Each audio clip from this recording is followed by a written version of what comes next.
भारत माता की, भारत माता की, भारत माता की, वंदे वंदे वंदे। भारतीय जनता पार्टी के क्षेत्रीय अध्यक्ष श्री सत्येंद्र सिसोदिया जी, लोकप्रिय सांसद और केंद्रीय मंत्री डॉक्टर संजीव बालियान जी, प्रदेश सरकार में मेरे सहयोगी मंत्रिमंडल के मेरे साथी श्री कपिल देव अग्रवाल जी, भारतीय जनता पार्टी के जिला के अध्यक्ष मेरठ शिव कुमार राणा जी, जिलाध्यक्ष मुजफ्फरनगर सुधीर सैनी जी,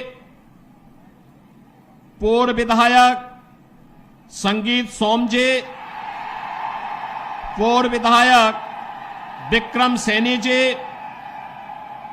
जिला प्रभारी मयंक गोयल जी, इंद्रपाल प्रजापति जी, सुखविंदर सोम जी, नीरज शर्मा जी, गौरव चौधरी जी, यशवीर चौधरी जी, हरपाल सैनी जी, चंद्रवीर चौधरी जी,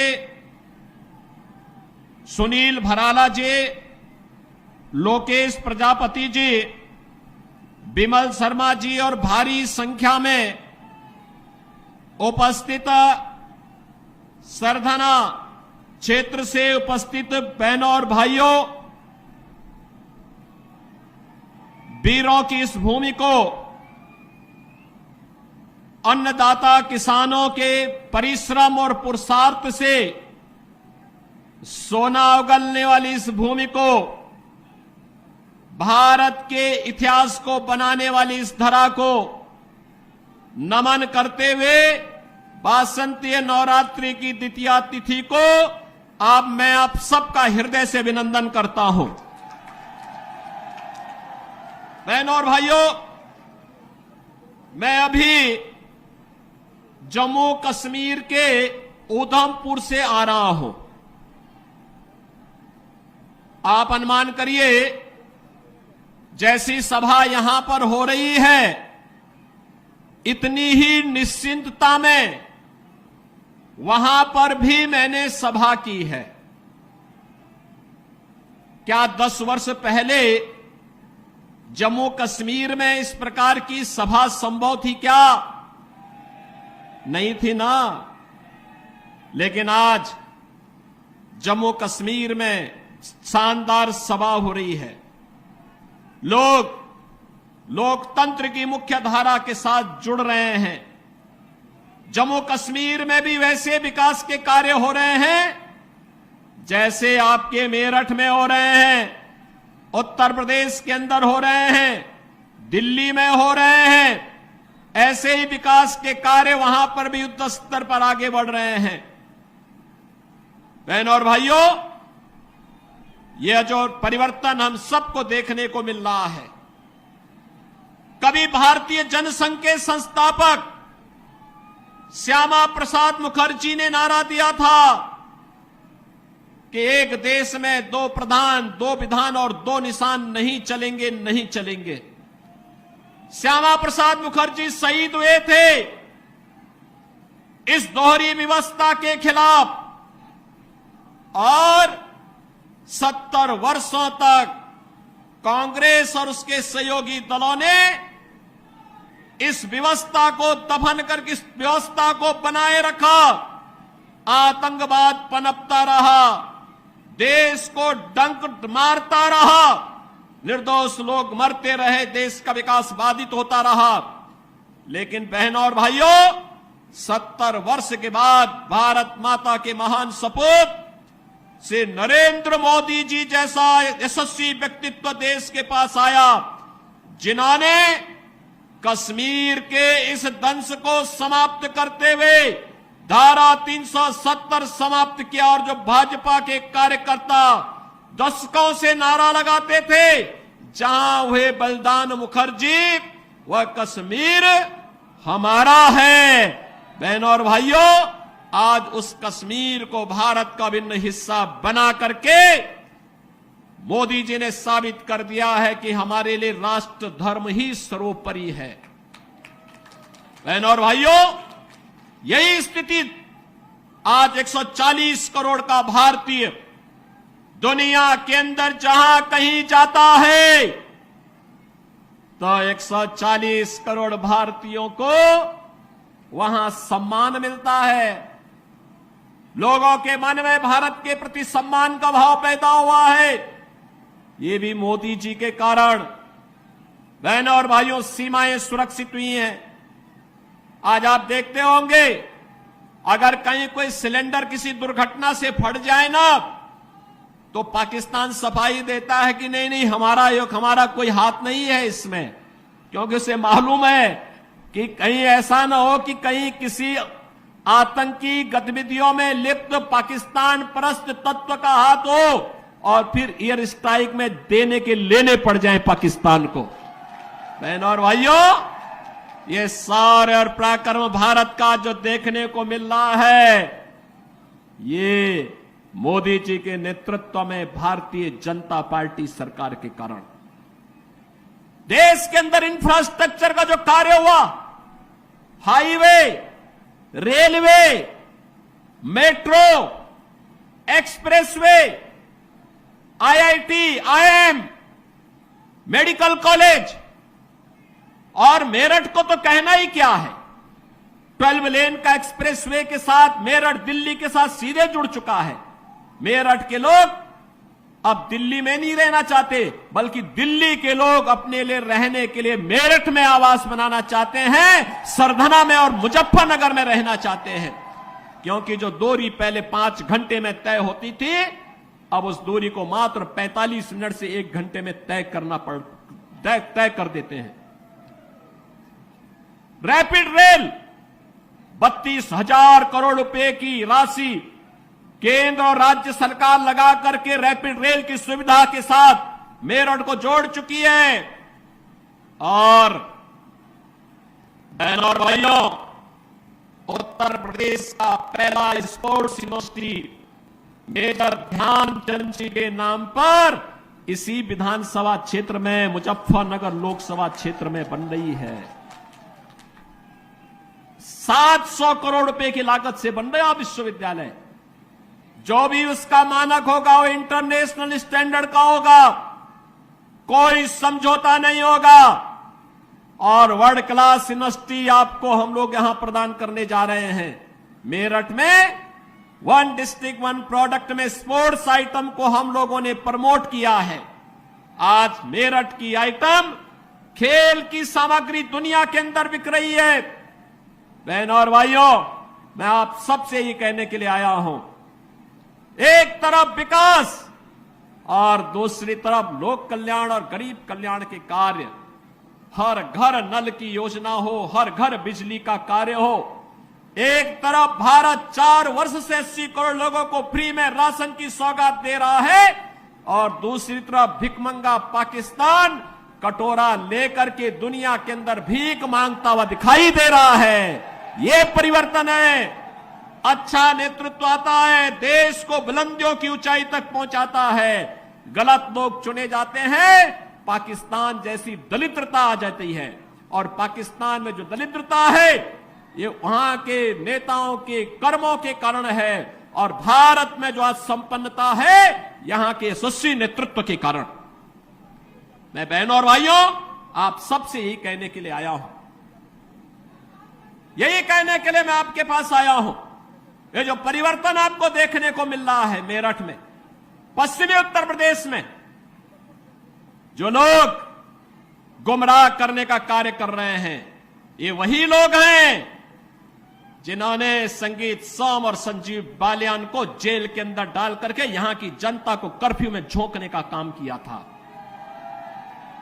और मैं आज आपसे ये कहने के लिए आया हूं, ये चुनाव हमारा व्यक्तिगत रूप से किसी व्यक्ति के साथ मतभेद हो सकता है, लेकिन विचारधारा, राष्ट्र धर्म हमारे लिए सर्वोपरि है और इसके साथ कोई समझौता नहीं हो सकता है।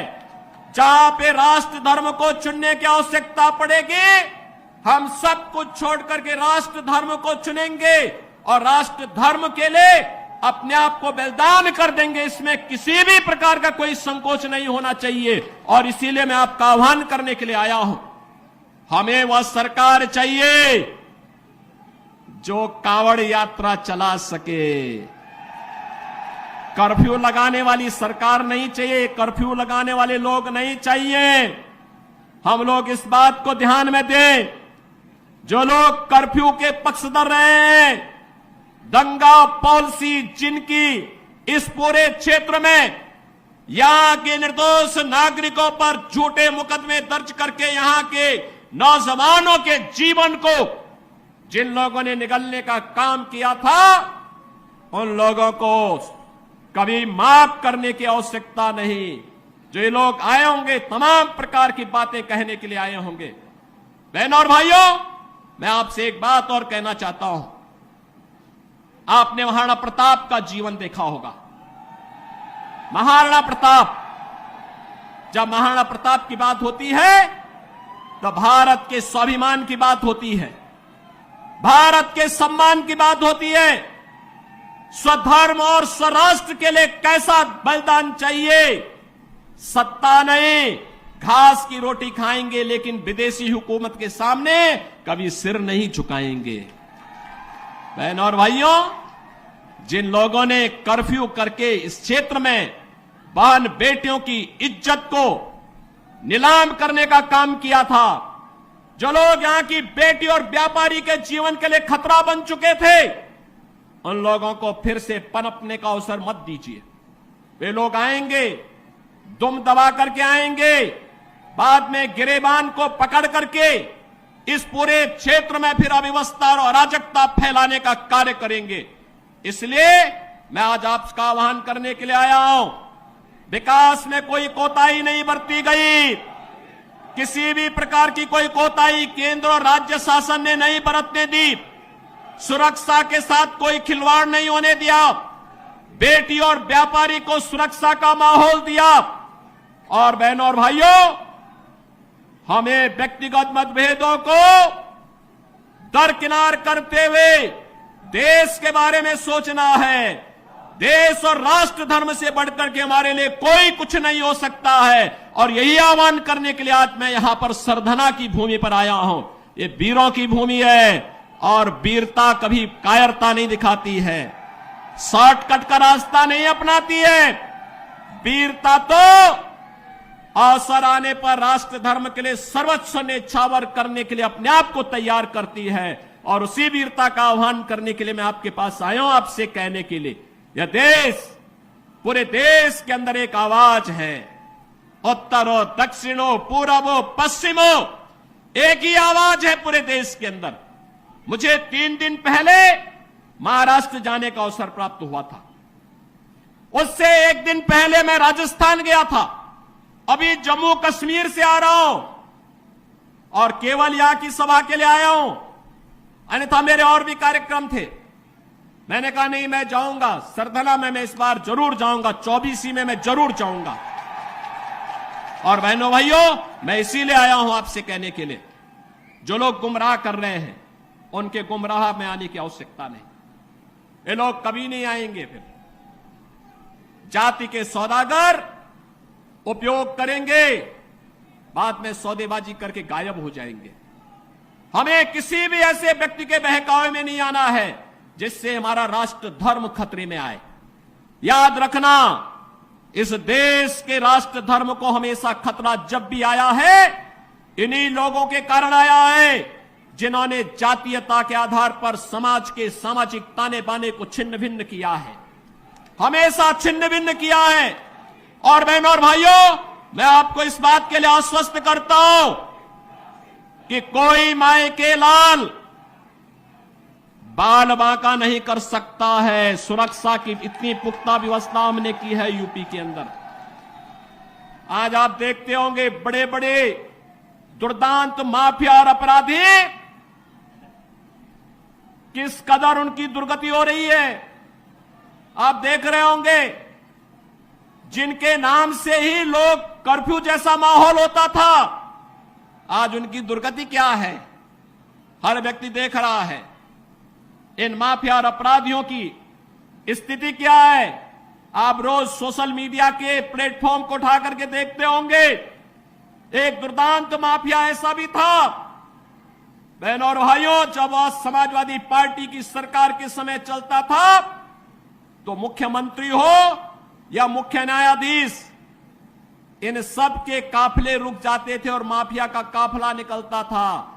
और जब हमने कार्रवाई की उस माफिया के खिलाफ और उसको रगड़ करके कोर्ट के सामने प्रस्तुत किया तो उसकी पैंट गीली हो गई थी, उसकी पैंट गीली हो गई थी। और तब हमने कहा था, उस समय उसको हमने कहा था, कानून को रौंदने वाले, आज कानून कितना बड़ा होता है यह एहसास हो रहा है कि नहीं हो रहा है। और निर्दोष लोगों को मारोगे तो मिट्टी भी नहीं मिल पाएगी। और बहनों और भाइयों, इसीलिए मैं आया हूं आपसे कहने के लिए, देखो, जिनकी गर्मी हम शांत कर चुके हैं उनको गर्म मत होने दीजिए। अब इस क्षेत्र को विकास की मुख्य धारा के साथ जुड़ने दो। उनकी सबकी गर्मी शांत हो गई है, वे गए काम से। और इसीलिए मैं आप सबसे अपील करने के लिए आया हूं कि पूरे देश की एक आवाज है, पूरा देश एक ही स्वर में बोल रहा है। और वह बोल रहा है कि फिर एक बार मोदी सरकार, फिर एक बार, थोड़ा जोर से बोलिए, यहां की आवाज दिल्ली तक पहुंचाइए, फिर एक बार मोदी सरकार। यह मोदी सरकार की जो गूंज पूरे देश के अंदर है, इस पूरी गूंज को घर घर पहुंचाना है। मोदी जी का प्रतिनिधि बन करके और स्वयं मेरा प्रतिनिधि बन करके आपको जाना होगा। सहमत हैं? सहमत हैं? हमें कमल चुनाव चिन्ह देखना है, हमें कमल चुनाव चिन्ह देखना है। आप सहमत हैं? सभी लोग सहमत हैं? बहनों और भाइयों, सरधना विगत चुनाव में संजीव बालियान जितने वोट से जीते थे उसके दुगने वोट से जिताने की जिम्मेदारी सरधना को मैं दे रहा हूं। और बहनों और भाइयों, आप जिताएंगे तो मैं दोबारा फिर आऊंगा, यहां पर आऊंगा, फिर दोबारा आकर के आपके साथ बैठूंगा और बैठ करके फिर आपसे चर्चा करूंगा।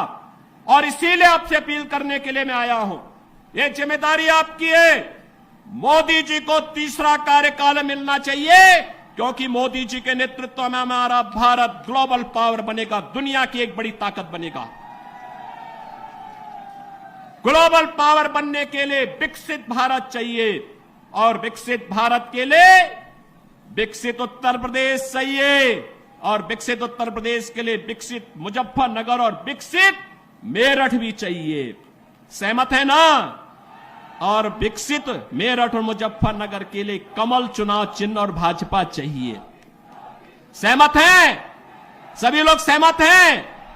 तो भाई मेरे साथ फिर दोनों हाथ उठा करके बोलिए, जहां तक मेरी आवाज जा रही है, दोनों हाथ उठाइए, दोनों हाथ उठाइए, दोनों हाथ उठा करके बोलेंगे, भारत माता की, भारत माता की, भारत माता की जय श्री राम, जय जय श्री राम, जय जय श्री राम।